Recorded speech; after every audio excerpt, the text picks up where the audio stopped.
After the discussion of the theoretical aspect of the holding company accounts, today we will discuss a series of the questions. But first of all, today I would discuss where I would take 2 or 3 concepts simultaneously and how this type of the question is generally to be solved. That discussion we will make today. Now the question is that prepare consolidated balance sheet from given balance sheets of H Limited and S Limited on 31st March 2021. Okay और क्या क्या दे रखा है? Equity and liabilities में share holders fund share capital of rupees 10 each, that is H limited की capital है 20 lakhs और S की है 5 lakhs. रिजर्व एंड सरप्लस इकट्ठा दे रखा है 6 lakhs and 15 lakhs. Then current liabilities देखिए इकट्ठा है इसलिए बता रहा हूं. Current liabilities trade payable 4 lakhs and 2 lakh rupees और टोटल मेरा 30 lakhs और 22 lakhs. उसी तरह से मेरे पास जो एसेट्स हैं वो non current assets, fix assets में, टेंजिबल एसेट्स में बिल्डिंग 4 lakh की है और यहां पे 3,20,000 की है एस लिमिटेड की. Plant 6 lakh and 1,80,000. Intangible assets nil. Then non current investments में 30,000 shares of S limited on July 1st 2020. ये देखिए इसका हम कंपैरिजन किसके साथ करते हैं? इसका कंपैरिजन किया जाता है यहां पे. कितने शेयर्स हैं? 10 रुपीज है. इसका मतलब है ये आपके पास यहां 30,000, ये हैं 50,000 शेयर्स. ठीक है जी, 50,000. उसमें से एच लिमिटेड ने एस लिमिटेड के कितने शेयर्स ले लिए? 30,000. How much shares are taken? 30,000. तो एक पॉइंट यहां से हमें आ गया. ओके, साथ साथ डिस्कशन करते हैं ना तो क्वेश्चन सिंप्लीफाई हो जाएगा. करंट एसेट्स यानी कि सिंपल है 30,000 डिवाइडेड बाय 50,000. आपके पास आ जाएगा कि एच लिमिटेड ने कितनी होल्डिंग ली है और माइनॉरिटी के पास कितनी है, आउटसाइडर के पास कितनी है. देन करंट एसेट्स में इन्वेंट्रीज 5 lakhs की है और 4,50,000. ट्रेड रिसीवेबल 3 lakhs है और 10 lakhs. Cash and cash equivalents 2 lakhs and 2,50,000. Okay, so total is again 30 lakh 22 lakhs. इसका मतलब ये देखिए टोटल 30 lakhs यहां पे, 30 lakhs वहां पे, 22 lakhs वहां पे और 22 lakhs यहां पे. ठीक है जी टोटल.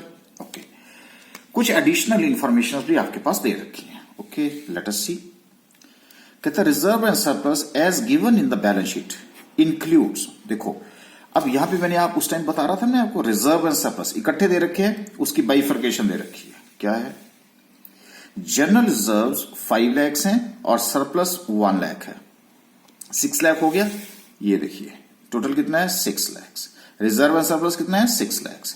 उसका बाइफर्केशन जनरल रिजर्व इसमें 5 लाख रुपए के जनरल रिजर्व है और 1 लाख रुपए का सरप्लस है. ये कहां मिला? Additional information. एस लिमिटेड में 5 लाख और 1 लाख रुपए. ओके, तो उसी तरह से आपके पास ये एस लिमिटेड के जो रिजर्व एंड सरप्लस की डिटेल हमारे पास है 5 lakhs एंड 10 lakhs. ये 15 lakhs है. इसका मतलब है कि ये 5 lakhs मेरे पास जो है वो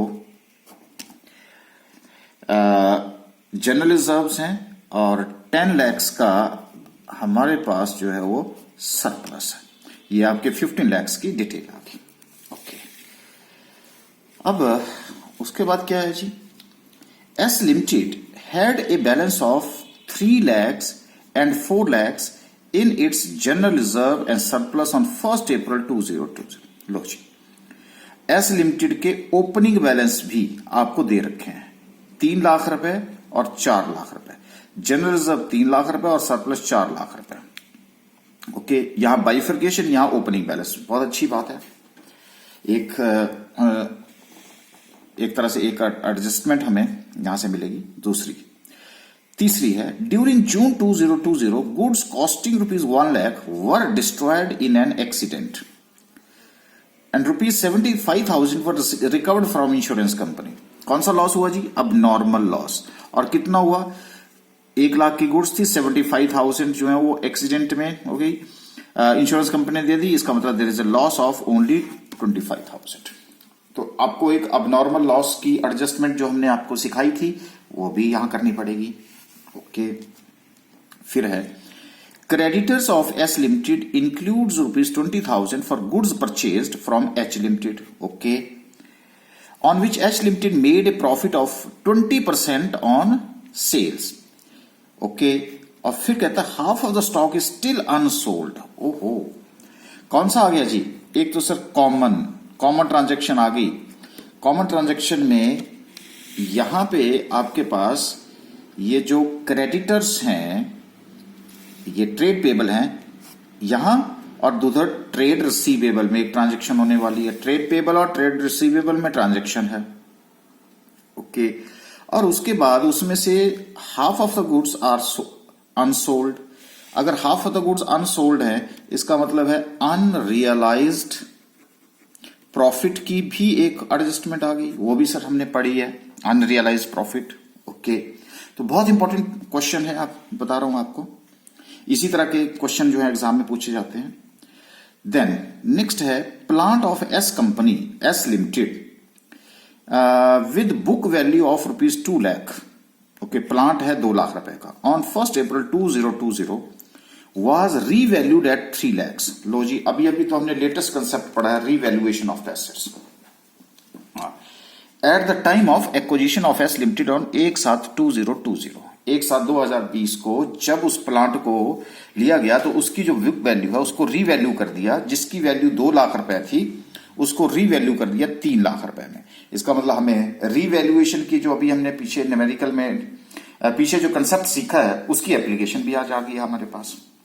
तो यहां तो सर सारी की सारी जो इंपॉर्टेंट है, इंपॉर्टेंट एडजस्टमेंट है वो सारी की सारी हैं। तभी तो मैं कह रहा था आपसे कि इसी तरह के क्वेश्चन जो है वो जनरली एग्जाम में पूछे जाते हैं। ओके, तो ऐसे क्वेश्चंस में अब आपको सबसे पहले क्या करना है, इस क्वेश्चन को नोट डाउन कर लीजिएगा तो आपको आसानी रहेगी। क्लियर है जी? अगर क्योंकि फिर हम बार बार जो है वो उस क्वेश्चन को पलट नहीं करना, उस पेज को नहीं पलट पाएंगे, इसलिए मैं आपसे कह रहा हूं। तो आई होप कि अब आप सबसे पहले इस क्वेश्चन को नोट कर लेंगे, और नोट करने के बाद अब हम चलेंगे जी इसके सोल्यूशन की तरफ को। ओके, तो देखिए सबसे पहले हम क्या करते हैं सर, हम सबसे पहले जब भी हमें क्वेश्चन होता है तो हम डेट ऑफ एक्विजिशन की बात करते हैं। ओके, तो मैं इन्हीं इंफॉर्मेशन को जहां भी जरूरत होगी यहां से ये लीजिए। तो सबसे पहले हम सॉल्यूशन, तो क्या है जी, डेट ऑफ एक्विजिशन क्या है सर? डेट ऑफ एक्विजिशन ये लिखी है 1/7/2020। कहता यहां से पता चला plant of S company with book value of ₹2 lakh on 1 April 2020 was revalued at 3 lakh at the time of acquisition of S limited on 1/7/2020। ठीक है जी। और एक साथ कौन सा महीना हो गया जी? जैन, फरवरी, मार्च, अप्रैल, मई, जून और जुलाई। अगर बाय द वे वो वहां ये इंफॉर्मेशन यहां से नहीं दी होती तो फिर कब होती सर? ये मिल रही है हमें ऑन जुलाई 2020। ये देखो, shares of S limited on जुलाई, इस डेट को उसने एक्वायर किया, तो सर यहां से भी हमें इंफॉर्मेशन मिल रही है। ठीक है जी। तो मेरे पास जो डेट ऑफ एक्विजिशन आ रही है वो आ रही है 1/7/2020। ठीक है जी यहां पे। ओके, तो सबसे पहले हम क्या देखते हैं जी? टाइमलाइन देखते हैं। ओके, तो टाइमलाइन के लिए अब हमारे पास, क्योंकि जो बैलेंस शीट्स दे रखी हैं आपको वो 31/3/2021 को दे रखी हैं, तो जब 21 को दे रखी हैं तो इसका मतलब वो डेट क्लोजिंग डेट है। तो मैंने लिख दिया 31/3/2021, तो ओपनिंग डेट हो गई 1 अप्रैल 2020। तो ये मेरा टाइमलाइन बन गया कि 1 अप्रैल 2020 से ये मेरी ओपनिंग डेट आ गई और एक तरह से मेरी क्लोजिंग डेट आ गई। अब उसके बाद sir acquisition, date of acquisition कब है? 1/7 को। तो 1/7 कहां हुआ? ये हुआ जी 1/7, ये 1/7, क्योंकि हम अप्रैल मई जून जुलाई अगस्त, ठीक है जी। तो अप्रैल मई यानी कि 4, 5, 6 और अब 6 तक और 1/7 तो हो गया। इसका मतलब 3 महीने जो हमारे प्री हो गए और 9 मंथ्स जो हमारे पोस्ट एक्विजिशन हो गए। सर इसमें कई जगह पे आग भी लगी थी। हाँ, during June 2020 goods costing ₹1 lakh were destroyed in an accident. अच्छा, आग नहीं लगी, एक्सीडेंट हुआ, चलो हम मान लेते हैं कोई भी होगा, अब नॉर्मल है। Recovered from insurance company. Okay, तो क्या हुआ? ये आ गया जून, यहां पे हमारा पास जून में क्या हुआ? अब नॉर्मल लॉस हो गया। 1 लाख की गुड्स थी, 75,000 इंश्योरेंस कंपनी ने दे दिया, इसका मतलब लॉस हो गया आपको 25,000 का, ठीक है। तो टाइम एडजस्टमेंट की रेशियो हमारे पास कितनी आ गई? 3:9, pre and post, right. Okay, अब उसके बाद मेरा दूसरी वर्किंग आ जाती है शेयर होल्डिंग पैटर्न, इनके जिसको हम कंट्रोल रेशियो भी बोलते हैं, है ना, कंट्रोल चार्ट भी। कितने शेयर्स आउटस्टैंडिंग है? अभी आपको हमने बताया था आउटस्टैंडिंग शेयर्स, ये देखिए आउटस्टैंडिंग शेयर्स। 5 लाख की कैपिटल थी, 50,000 शेयर्स थे। ओके, तो 50,000 के शेयर्स आ गए। ओके, अब उसके बाद जब ये 50,000 के शेयर्स हमारे पास आउटस्टैंडिंग है, तो share holders held by H limited कितने हैं? देखो ये है, कहते 30,000 shares of S limited on July 1, 2020। Investment करी एच लिमिटेड ने एस लिमिटेड में, कितने शेयर्स पे? 30,000। मिल गया जी यहां से।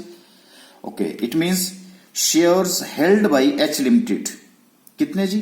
30,000। ओके, कितने? 30,000।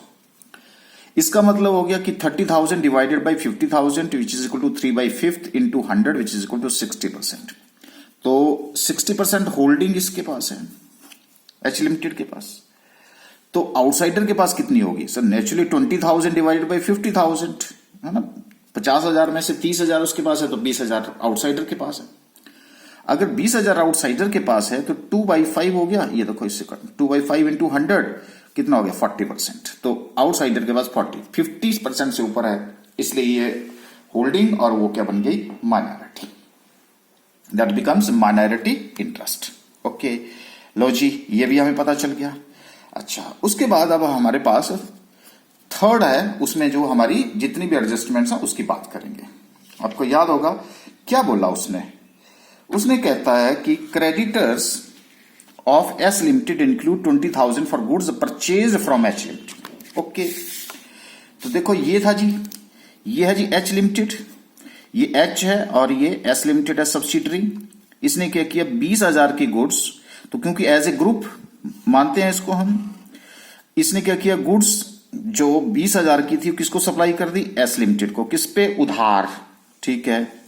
लेकिन कितने % प्रॉफिट के ऊपर? 20% प्रॉफिट के ऊपर। तो 20,000 और 20% प्रॉफिट जो है, 20% बोला है ना आपको, चलो देख ही लेते हैं जी सर। 20% ऑन सेल्स, तो 20% ऑन सेल्स 20,000 का कितना हो गया जी? 4,000। ओके, तो इसका मतलब ये एक तरह से 24,000 रुपए की गुड्स जो है वो वहां बेची गई। लेकिन अब इसका मतलब है कि 24,000 की पहले 20,000 में से जो 4,000 रुपए है वो इसमें क्या है? एक तरह से प्रॉफिट है, ठीक है, अलग से रखते हैं। लेकिन सर उसमें से उसने बोला कि आधी गुड्स जो है बेच दी हैं, आधी स्टॉक में पड़ी हैं। पढ़ लीजिएगा, कहता on which H limited profit on sales half of the stock is still unsold. तो अब एस ने क्या किया? सर एस ने 10,000 की गुड्स जो ली थी वो फर्दर बेच दी हैं, तो वो तो खत्म हो गई, उसका तो इफेक्ट खत्म हो गया। लेकिन जो 10,000 की हैं वो अनसोल्ड हैं। अगर 10,000 की अनसोल्ड है, इसका मतलब कॉमन स्टॉक की जो ट्रांजैक्शन है, जो एच लिमिटेड में, जो एस लिमिटेड में क्रेडिटर है, एस लिमिटेड में वो डेटर है। तो वो कॉमन स्टॉक कितने का हो गया? सर 10,000 का। जब 10,000 का कॉमन स्टॉक यहां पे हो गया, ठीक है जी, तो एच लिमिटेड का वो डेटर है, एस लिमिटेड का क्रेडिटर है, वहां से एच लिमिटेड के डेटर से माइनस होगा, एस लिमिटेड के क्रेडिटर से माइनस होगा। ओके, यहां तो बात क्लियर होगी। लेकिन अब जो अनसोल्ड स्टॉक है 10,000 का, उसमें 20% का क्या है जी? प्रॉफिट है। तो वो जो प्रॉफिट है वो कितना है 2000, क्योंकि हाफ है ना 2000। लेकिन उसमें से एच लिमिटेड का शेयर कितना है सर 60, तो चलो वो अलग बात है। लेकिन 2000 का वो किसके पास है सर, एस लिमिटेड के जो इन्वेंट्री है उसमें इंक्लूड है। अगर इन्वेंट्री है तो इन्वेंट्री में से माइनस होगा, राइट सर। एच लिमिटेड के प्रॉफिट में इंक्लूड है क्योंकि उसने P&L में डाल दिया होगा। अगर P&L में डाल दिया है तो एच लिमिटेड के प्रॉफिट एंड लॉस में से माइनस होगा। लो जी, डायग्राम से पिक्चर क्लियर हो गई। ओके चलो, तो कॉमन स्टॉक कितना है जी, कैसे कैलकुलेट होगा, 1/2 इंटू 20,000 इज इक्वल टू 10,000। क्यों हुआ, क्योंकि आधी उसने बेच दी है। अनरियलाइज प्रॉफिट कितना हुआ sir, 10,020 divide by 100 which is equal to 2,000। 4,000 में 2,000 इधर 2 चला गया। एच लिमिटेड का शेयर कितना है सर 2,000 टू 60%, अभी बात करी 1,200। तो 1,200 जो है मेरा, एक तो अनरियलाइज प्रॉफिट किस में से लेस होगा सर, ये इन्वेंट्री में से माइनस होगा और इधर प्रॉफिट एंड लॉस में से माइनस होगा। क्लियर जी, अच्छा ये भी गई। अब उसके बाद सर एक बात ये बोल रहा है कि plant of S company with book value of ₹2 lakh on 1 April 2020 was revalued at 3 lakh. 2 lakh की रीवैल्यू कर दी 3 लाख में। ओके, आइए जी रीवैल्यूएशन की प्रैक्टिस करते हैं। अब यहां पे क्या हुआ जी, रीवैल्यूएशन ऑफ प्लांट हुआ। तो क्या था जी मेरा टाइमलाइन, ईयर 1 अप्रैल 2020 से 31 मार्च 2021 था। ठीक है, आप बताओ मुझे डेट ऑफ एक्विजिशन कब है सर, 1 जुलाई 2020, राइट। सबसे पहले तो मुझे ये बताइए कि उसने 1 अप्रैल 2020 को उसकी बुक वैल्यू कितनी थी सर, ये गिवन है, कितनी है जी 2 लाख रुपए। ओके, तो बुक वैल्यू कितनी आ गई जी 2 लाख रुपए, और उसकी जो बुक वैल्यू है वो 31/3/2021 को कितनी है वैल्यू, वो भी हमें पास अवेलेबल है। ये देखिए प्लांट की कितनी की है 180 है, ये भी मिल गई जी information. Sir book value on 31/3/2021 भी मिल गई 1,80,000, तो 2 फिगर मिल गई। ओके, अच्छा अब क्या हुआ, फेयर वैल्यू आ गई मेरे पास, यानी कि मार्केट वैल्यू आ गई, जिसको कितने में रीवैल्यू किया है, कितने में रीवैल्यू किया है सर 3 लाख में रीवैल्यू किया है। अगर 3 लाख रुपए में रीवैल्यू किया है तो मैंने फेयर वैल्यू कितना लिख दिया 3 लाख रुपए। एक फिगर आ गई मेरे को कंपैरिजन के लिए।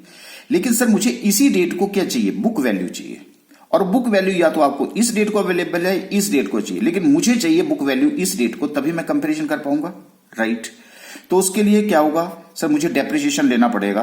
तो डेप्रिसिएशन लेने के लिए पहले मुझे डेप्रिसिएशन का रेट कैलकुलेट करना पड़ेगा। अगर रेट कैलकुलेट करना है तो मेरे पास 2 फिगर्स हैं, 2 फिगर को क्या करूंगा मैं, पूरे साल का डेप्रिसिएशन मेरे पास आ जाएगा। कैसे, ओपनिंग माइनस क्लोजिंग, तो 2 लाख माइनस 1,80,000 कितना हो गया जी 20,000। अब 20,000 रेट ऑफ डेप्रिसिएशन कैसे आता है, 20,000 divided by opening book value 2 lakh into 100 which is equal to 10%। लो जी, अब तो मेरा बुक वैल्यू यहां आ जाएगा क्या सर, बुक वैल्यू ऑन 1/7/2020 की कैलकुलेशन हमने बिल्कुल सीखी हुई है। क्या, book value in the beginning, book value in the beginning 2 lakh रुपए, और यहां से यहां तक का डेप्रिसिएशन माइनस 2 लाख, रेट कितना आ गया सर 10, और पीरियड कितना होगा सर 3 महीने का, 1/4 से लेके 30 जून तक जो है वो यहां पे आ जाएगा। तो अप्रैल मई जून 3 महीने हो गए, 3 डिवाइडेड बाई 12 कितना आ गया सर, ये 4, और ये यहां से कट गया, ये यहां से कट गया, और ये 4 से ये कट गया सर 5,000। ठीक है जी, तो 2 lakh minus depreciate for 3 months कितना हो गया 5,000। तो मेरे पास जो बुक वैल्यू इस डेट को चाहिए थी वो कितनी आई 1,95,000। तो लो जी 1,95,000 को हम शिफ्ट कर देते हैं और हमने लिख दी 1,95,000 बुक वैल्यू। जो क्वेश्चन मार्क था उसको हमने खत्म कर दिया। अब दोनों वैल्यूज मेरे पास आ गई। ओके, जब दोनों वैल्यूज मेरे पास आ गई तो मुझे ये पता चल जाएगा कि कैपिटल प्रॉफिट होगा या लॉस होगा। तो let us see, fair value minus book value, तो फेयर वैल्यू कितना है 3 लाख और उसकी बुक वैल्यू 1,95,000। इसका मतलब 1,05,000 मेरा क्या है कैपिटल प्रॉफिट। सर ये लो जी कैपिटल प्रॉफिट आ गया मेरे पास, बात ठीक है। अब इसकी जो कैपिटल प्रॉफिट है वो कहां चला जाता है सर, या तो हम कंसोलिडेटेड बैलेंस शीट की कैलकुलेशन के लिए हम इसकी हेल्प लेते हैं। कहां पे लेते हैं इसकी हेल्प सर, हम वहां पे जब एनालिसिस ऑफ प्रॉफिट है तो गुडविल या अपना कैपिटल रिजर्व कैलकुलेशन के लिए इसकी जरूरत पड़ती है, वो हमने पहले ही सीख रखा है। ठीक है, तो एक इफेक्ट तो ये हो गया। दूसरा इफेक्ट क्या होगा सर? दूसरा इफेक्ट तो चेंज इन डेप्रिसिएशन होता है। हाँ, अब जब चेंज इन डेप्रिसिएशन होता है तो वो क्या है, इसका मतलब क्या हुआ कि 1,95,000 की एसेट की वैल्यू कितनी होगी? 3 लाख रुपए। बढ़ गई, जब बढ़ गई तो एडिशनल डेप्रिसिएशन होगा, अगर कम होती तो डेप्रिसिएशन बच जाता। ओके, तो इसका मतलब एडिशनल डेप्रिसिएशन कितना होगी? 3 लाख रुपए ये है, 2 लाख के ऊपर हमने डेप्रिसिएशन ऑलरेडी कैलकुलेट कर रखा है। ठीक है जी, अब आपने जो डेप्रिसिएशन कैलकुलेट कर रखा है वो अब नेचुरली आपने जो बुक वैल्यू है, वो जो बुक वैल्यू थी हमारे पास, वो किस डेट को है? देखो 3 लाख आपने डेप्रिसिएशन कब किसके ऊपर कैलकुलेट कर रखा है? पहले ही 2 लाख के ऊपर, तो हमें 1 लाख के ऊपर एडिशनल डेप्रिसिएशन चार्ज करना पड़ेगा। ठीक है, तो लो जी, तो 3 lakh minus 2 lakh into rate 10 divide by 100 into, अब मुझे कहां का चाहिए सर? इससे आगे का चाहिए ना, 9 मंथ्स का चाहिए ना मुझे। ठीक है, उसी के ऊपर एडिशनल डेप्रिसिएशन होगा क्योंकि यहां तक का डेप्रिसिएशन तो है ही है। ओके, तो कितना होगा जी? 9 इंटू 12, तो 1 लाख इंटू 1/10 इंटू 3/4, यानी कि 7,500। ये 2500 मल्टीप्लाइड बाई 3, 7,500 मेरा एडिशनल डेप्रिसिएशन। तो एडिशनल डेप्रिसिएशन कहां जाता है सर? ये तो post acquisition profit and loss, क्योंकि ये रेवेन्यू नेचर का होता है, और ये सर कैपिटल प्रॉफिट जो है वो कैपिटल नेचर का होता है। जो कैपिटल नेचर का होता है वो हमने सीखा है कि ये प्री एक्विजिशन से जाता है, जो रेवेन्यू नेचर का होता है वो पोस्ट एक्विजिशन में जाता है। बहुत अच्छे स्टूडेंट, अब आप जो है वो परफेक्ट हो चुके हैं, क्योंकि अपने आप ही आप उसका मुझे पता लग जाता है कि आपका रिप्लाई क्या होगा। ठीक है जी, ओके। अब सर उसके बाद हम करते हैं 4th पॉइंट। 3 में हमने एडजस्टमेंट्स कर दी, 3 पॉइंट्स में हमने एडजस्टमेंट कर दी। अब हम चलते हैं एनालिसिस ऑफ प्रॉफिट में, इसका इफेक्ट कैसे होता है। देखिए अभी आपको इफेक्ट बताते हैं, जो हम analysis of profit as it is करते हैं, और इससे सिंपल मेथड आपको कहीं नहीं मिलेगा, और ना ही आप, अदरवाइज आप कंफ्यूज रहेंगे। देखो एनालिसिस प्रॉफिट में सर ये pre oblique date of acquisition में उस दिन हम उसकी नेट एसेट्स कैलकुलेट करते हैं। ओके, अब देखिए नेट एसेट्स की कैलकुलेशन करने के लिए मुझे सबसे पहले क्या क्या चाहिए सर? इक्विटी शेयर कैपिटल दे रखा है, ये देखिए इक्विटी शेयर कैपिटल है, रिजर्व एंड सरप्लस है, राइट। तो मैंने भी क्या किया, इक्विटी शेयर कैपिटल फिर रिजर्व एंड सरप्लस इकट्ठा था, लेकिन सर इसकी बाइफर्केशन भी दे रखी है हमें। ये देखो, ये general reserve 5 lakh, surplus 1 lakh, और इसके साथ ही हमें ओपनिंग भी दे रखे हैं 3 लाख और 4 लाख रुपए। जनरल रिजर्व कौन? 1 अप्रैल को, यही तो चाहिए हमें। ठीक है, ओके। तो इक्विटी शेयर कैपिटल जो है वो कितनी है? Equity share capital sir 5 lakh की है। ओके, अगर ओपनिंग नहीं दे रखी है तो वही हमारी क्या बन जाती है? ओपनिंग बन जाती है क्लोजिंग की, क्योंकि चेंज जो होता है वो किसकी वजह से होता है? या तो जनरल रिजर्व है, प्रॉफिट एंड लॉस से होता है, राइट। अच्छा, अब आ जाओ 1 अप्रैल को, प्री का मतलब 1 अप्रैल को जनरल रिजर्व जो है वो कितने हैं सर? ये दे रखे 3 लाख के जनरल रिजर्व है, 4 लाख के सरप्लस है। ओके, तो मैंने भी जनरल रिजर्व 3 लाख के लिख दिए, सरप्लस जो है वो 4 लाख के लिख दिए, राइट। क्लोजिंग, हाँ बिल्कुल, क्लोजिंग भी आपको बताएंगे। ये देखो क्लोजिंग की बाइफर्केशन दे रखी है, जनरल रिजर्व 5 लाख के जनरल रिजर्व है, सरप्लस 1 लाख रुपए है। सॉरी, एस लिमिटेड का चाहिए हमें, एस लिमिटेड का 5 लाख और 10 लाख। ठीक है, क्योंकि एनालिसिस ऑफ प्रॉफिट तो हम एस लिमिटेड का करते हैं। तो ये जो 5 लाख रुपए जनरल रिजर्व का क्लोजिंग बैलेंस आ गया, ये 10 लाख का क्लोजिंग बैलेंस आ गया। तो क्या हुआ सर? 3 लाख से ये बढ़कर 5 लाख हो गए। तो 5 लाख में कंट्रीब्यूशन किसका हुआ सर? जनरल रिजर्व का। तो मैंने जनरल रिजर्व में के कॉलम में कितना लिख दिया? 2 लाख। 3 लाख प्लस 2 लाख इस साल, और क्लोजिंग कितना हो गया? 5 लाख, राइट। सरप्लस में मेरा ओपनिंग 4 लाख था, क्लोजिंग 10 लाख था, तो इसका मतलब दिस इज ओनली प्रॉफिट हमने कितना अर्न किया इस साल? 6 लाख रुपए, इसलिए चेंज हो गया। ओके, तो अगर मैं टोटल करूं तो ये मेरा 12 लाख आता है, ये मेरा 20 लाख आता है। इसका मतलब सर ग्रोथ हो गई 8 लाख की, और 8 लाख की बाइफर्केशन मुझे मिल गई कि 2 लाख रुपए मेरे जनरल रिजर्व ने कंट्रीब्यूट किया और 6 लाख मेरे प्रॉफिट एंड लॉस ने कंट्रीब्यूट किया, और दोनों को मैं प्लस करूं तो 8 लाख का ग्रोथ हो गई, इसमें चेंज हो गई। बिल्कुल सही बात है। अच्छा, अब देखो, आपको याद होगा हमने अबनॉर्मल लॉस के लिए क्या कहा था। सर हमने अबनॉर्मल लॉस के लिए सबसे पहले हम ये मानते हैं कि आग या कोई एक्सीडेंट हुआ ही नहीं। अगर हुआ ही नहीं तो हम उसकी एडजस्टमेंट करते हैं, ठीक है। तो हम क्या करते हैं, रिवर्स द अबनॉर्मल लॉस। हुआ ही नहीं, और ये जो अबनॉर्मल लॉस था P&L में ये है, और आपको पता है कि कब हुई है, यहां हुई है, लेकिन है तो ये किस ईयर प्रॉफिट में है। ये पॉइंट तो हमें बाद में प्लस और माइनस के लिए आता है ना, प्री और पोस्ट, लेकिन सबसे पहले तो हम ये मानते हैं कि हुआ ही नहीं है। जब हुआ ही नहीं है तो इसका मतलब क्या हुआ, तो हमारा प्रॉफिट और बढ़ जाता, तो हम इसलिए इसको क्या करते हैं, अब प्लस कर देते हैं। तो ये 25,000 रुपए का हमारा P&L इस साल के ऐड हो गया। अब क्या हुआ, ये 12 लाख, ये 2 लाख, ये 6,25,000। सर अब मैंने आपको बताया था कि सीधे हम टाइम एडजस्टमेंट नहीं कर सकते। टाइम एडजस्टमेंट करने के लिए पहले हमें क्या करना पड़ता है, अब नॉर्मल लॉस की एडजस्टमेंट करनी पड़ती है। ठीक है जी, हमने अब नॉर्मल लॉस की एडजस्टमेंट कर दी। अच्छा, अब उसमें क्या है कि हम सबसे पहले टाइम एडजस्टमेंट करेंगे, और टाइम एडजस्टमेंट के लिए सबसे पहले हमारे पास कितने महीने हैं, 3 मंथ्स सर प्री के हैं और 9 मंथ्स हमारे पोस्ट के हैं। अच्छा, अब उसमें से अब आप ये बताओ मुझे कि ये जो टाइम एडजस्टमेंट है, उस टाइम एडजस्टमेंट में ये जो आपके पास प्री के कितने हैं और पोस्ट के कितने हैं। ठीक है जी, तभी हम क्या कर पाते हैं, टाइम एडजस्टमेंट कर पाते हैं कि नहीं कर पाते। ओके, तो अब सबसे पहले हमें जाना पड़ेगा टाइम एडजस्टमेंट में। ओके, तो टाइम एडजस्टमेंट में हमारे पास क्या हुआ जी, 6,25,000। इसमें मेरे पास प्री एक्विजिशन का है, तो इनटू प्री एक्विजिशन कितना पीरियड है, 3 और divided by 12 is equal to 1,56,250। ये लो जी माइनस, क्योंकि ये प्री एक्विजिशन से है। अब उसके बाद आ जाओ 2 लाख। जनरल रिजर्व में कितना है, तो जनरल रिजर्व में मेरे पास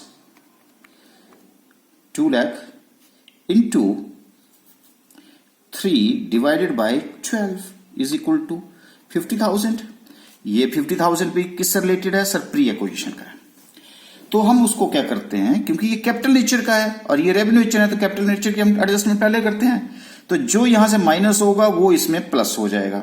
तो क्या हुआ, P&L का कितना है जी, 1,56,250, और जनरल रिजर्व का कितना है सर, 50,000। लो जी, अब क्या हो गया, 12 लाख में ये प्लस किए तो ये कितना हो गया, 14,06,250। इसमें से 50,000 माइनस हो गए तो 1,50,000, और इसमें से माइनस किया तो ये आ गया 4,68,750।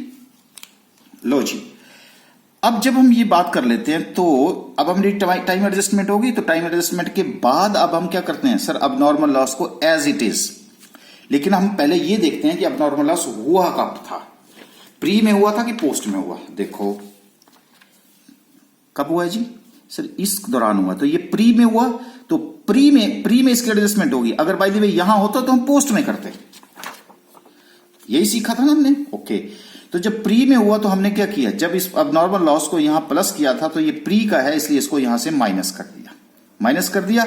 मेरे पास 13,81,250 आ गए। ये 150 as it is, 4,68,750 as it is आ गए। अच्छा, अब सर हमने देखा था कि रीवैल्यूएशन के टाइम में हमें कैपिटल प्रॉफिट हुआ है।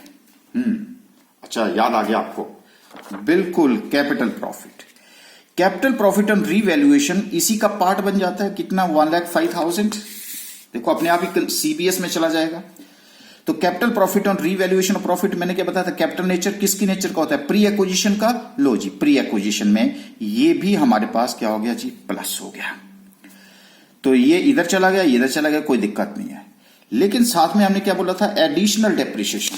कितना था एडिशनल डेप्रिसिएशन, 7,500। और इसको क्या बोला था हमने उस टाइम, रेवेन्यू नेचर। किस में से जाता है, पोस्ट। यहां क्या बताया था, प्री। लो, एडिशनल डेप्रिसिएशन की भी एडजस्टमेंट कर दी हमने, ये क्योंकि ये रेवेन्यू नेचर का होता है, इसमें से माइनस हो गया। ओके, एडजस्टमेंट होगी जी सारी। ओके, तो लो जी, इससे इसको प्लस किया 14,86,250, ये एज इट इज 1,50,000, और इसमें ये माइनस किया तो 4,61,250 आ गया।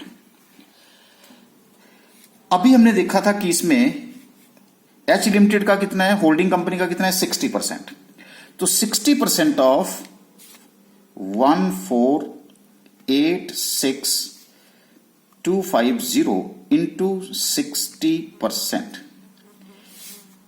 लो 891,750, लो 891,750।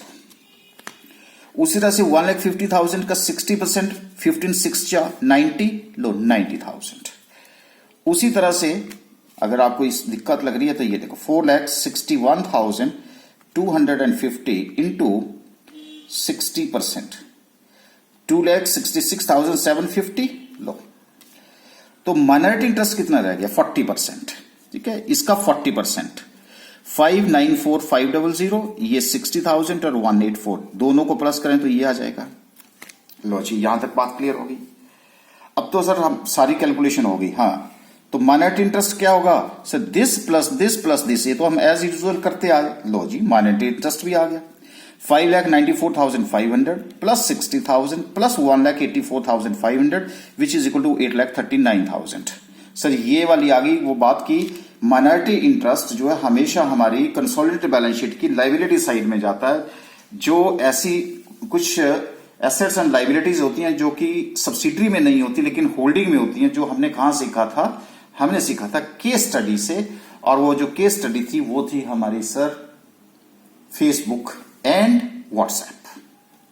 अच्छा, अब देखो वो वाला जो कंसेप्ट हम आपको बता रहे थे, क्या जी, कॉस्ट ऑफ कंट्रोल। तो कॉस्ट ऑफ कंट्रोल में हमारी जो कॉस्ट ऑफ इन्वेस्टमेंट है वो कितनी है, हाँ वो क्वेश्चन में हम जरूर देखते हैं। ये देखो कितने, 30,000 शेयर ऑफ एस लिमिटेड कितने में खरीदे हैं, 10 लाख में। ओके, तो लो जी, कॉस्ट ऑफ इन्वेस्टमेंट 10 लाख रुपए, और net asset on date of acquisition, ये देखिए, ये थी ना डेट ऑफ एक्विजिशन की नेट एसेट्स, और वो है हमारी सर ये 891, ये लो 8,91,750। अब मुझे बताना जो मैं आपको बता रहा था, कैपिटल प्रॉफिट ऑन रीवैल्यूएशन भी आ गया यहां पे, जो मैं थ्योरेटिकली बताता था कि कहां जाना है, कि वो क्या करता है, वो जी हमारी गुडविल को इफेक्ट करता है, और साथ में हमारी डेप्रिसिएशन का क्या मैं बोला था, वो तो सर रेवेन्यू में जाता है, लेकिन ये हमें इफेक्ट करता है। ठीक है, ओके, तो इसका जो इफेक्ट है वो इसी में आ गया कि नहीं आया, बिल्कुल आ गया जी। अब कंसेप्ट क्लियर हो गया जी।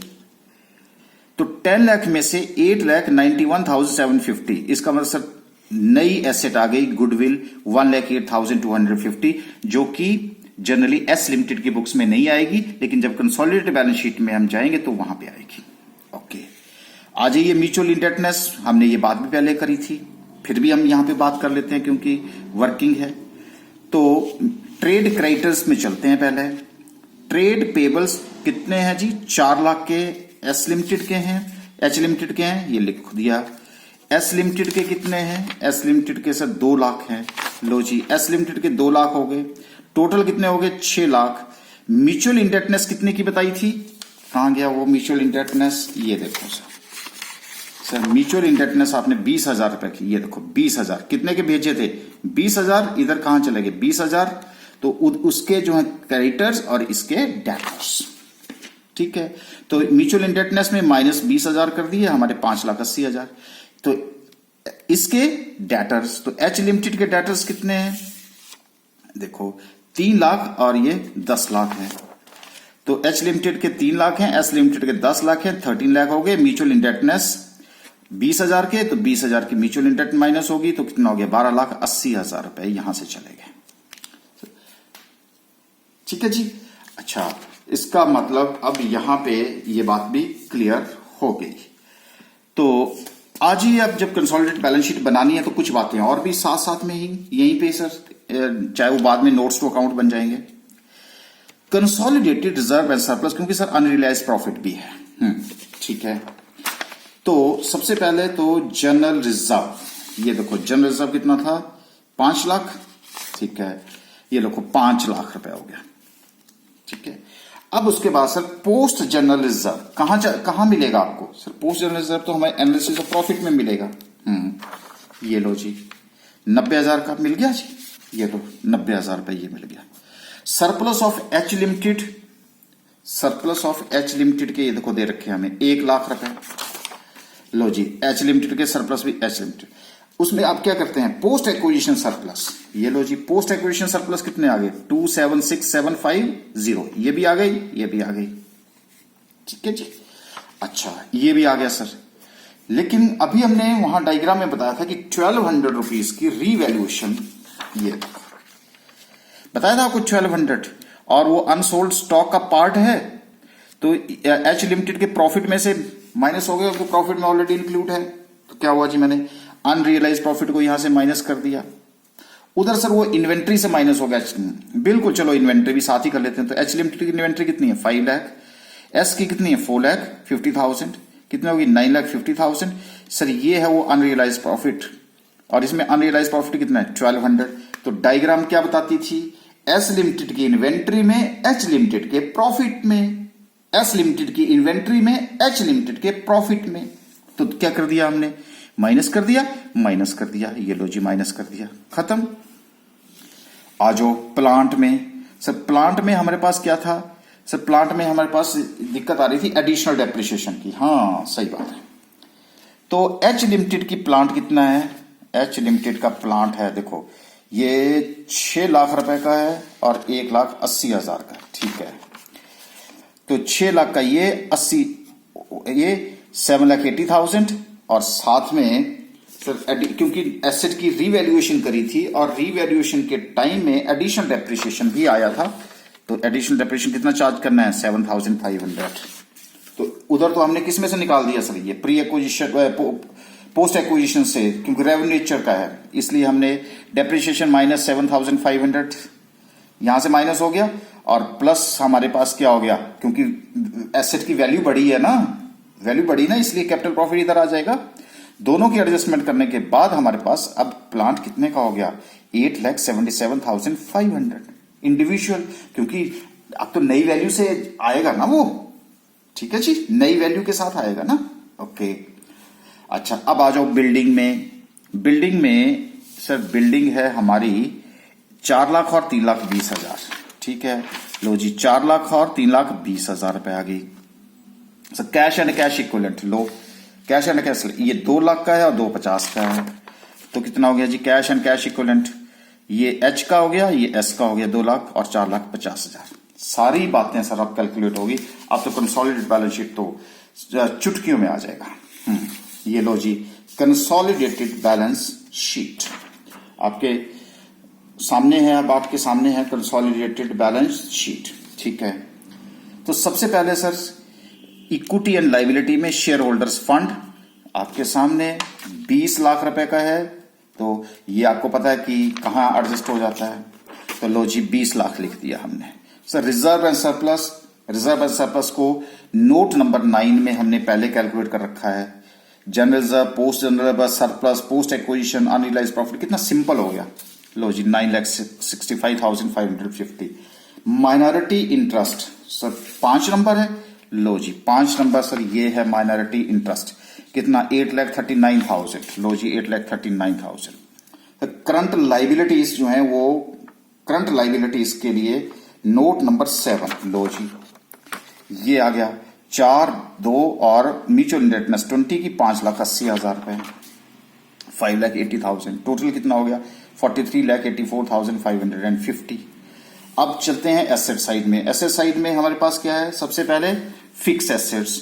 तो फिक्स एसेट्स में आपको पता है, ये देखिए फिक्स एसेट्स में बिल्डिंग है ना 4,3,20, लेकिन हमने इसको नोट्स टू अकाउंट में 12 नंबर पहले कैलकुलेट कर लिया है, इजी रहता है ना फिर। ये लो ये 4,3,20 7,20 7,20,000।